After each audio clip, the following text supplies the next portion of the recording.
Salut à tous, ici le docteur Sanaya Aksoy, toujours à votre écoute et aujourd'hui, exceptionnellement, je vous parle depuis le cœur de Londres. Ambiance très british, thé et scone à portée de main. Spécialiste en gynécologie et obstétrique, ma passion pour tout ce que touche à la fertilité ne connaît pas de frontières et c'est avec un petit accent que je vous parle de ce sujet qui me tient à cœur. Alors, prêt pour une petite session sur British sur la complexité et les merveilles de notre système reproducteur. C'est parti pour un horizon hormonal avec une touche de thé Early Grey.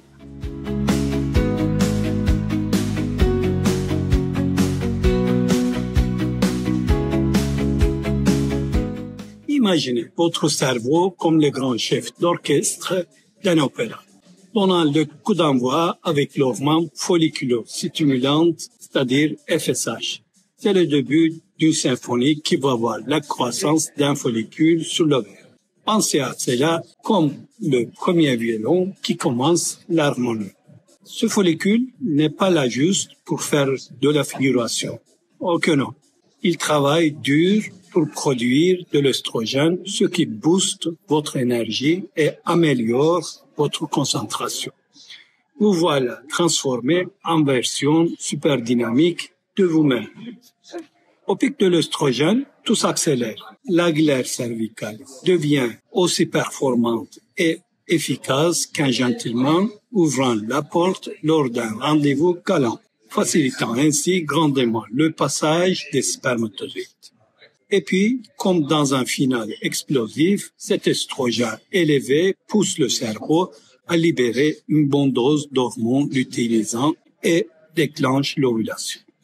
Après l'ovulation, le follicule se transforme en cordion, débutant ainsi sa production de progestérone. Sans interférence hormonale externe, vous traversez d'abord une phase dominée par l'estrogène, puis un duo progestérone-œstrogène prend le devant de l'essaim. Si la grossesse n'est pas dans vos plans, le cordion ferme le rideau, les hormones plongent et les menstruations commencent. Cependant, si un bébé est prévu, l'hormone ACG monte sur scène pour soutenir la production de progestérone. Durant la phase lutéale, la progestérone vous fait ressentir tout un spectre d'émotions et de sensations, appétit augmenté, sensibilité aux odeurs, tendresse des seins, fatigue et même un peu de mélancolie. Quant à la pilule contraceptive, pensez à elle comme à votre passe saisonnière pour réguler ce balai hormonal.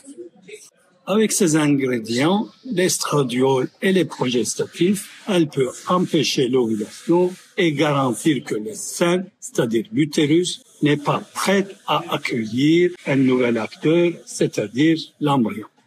Prendre la pilule à la même heure, c'est comme arriver ponctuellement à chaque représentation. Cela maximise l'efficacité du spectacle. Et si par mégarde vous oubliez votre ticket, la pilule, une ovulation peut vous surprendre dans ce cycle théâtral. Et bonjour le bébé, d'où viens-tu? Quand vous dites stop, votre cerveau ne capte pas tout de suite la chute des estrogènes. Mais ne vous inquiétez pas, il se remet vite au travail en balançant de la FSH pour que vos ovaires reprennent la prod d'œstrogène naturelle. À noter, la pilule modifie aussi la globuline qui s'occupe des hormones sexuelles, limitant du coup l'activité de la testostérone libre. Moins d'acné, moins de poils, ou on ne veut pas, merci qui, merci la pilule. Voici le deal. Quand vous dites goodbye à la pilule, votre taux de globuline, ce petit agent secret qui gère les hormones sexuelles, reprend des couleurs et redescend à son niveau de base. Résultat, la testostérone en profite pour faire la fête dans votre système. C'est pour ça que, post-pilule, vous pourriez vous sentir un peu comme après une métamorphose et l'eau testostérone. Pour celles qui jonglent avec des joyetteuses comme le SOPK ou d'autres tracas qui font grimper la testostérone et jouent au yo-yo avec les cycles, la pilule est un peu le super-héros en cape qui vient calmer le jeu. Les dermatos la prescrivent pour dire adieu à l'acné et aux soucis capillaires et elle fait des miracles aussi pour apaiser les symptômes prémenstruels et les migraines. Un petit équilibre hormonal et tout le monde respire mieux.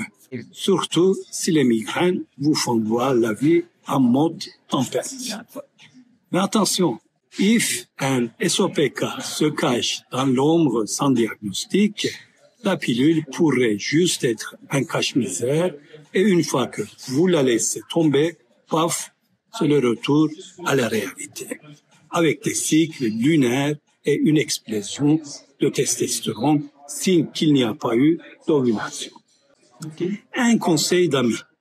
Si vous envisagez de devenir maman, idéal serait de dire bye-bye à la pilule quelques mois avant de commencer les essais de bébé. Pourquoi?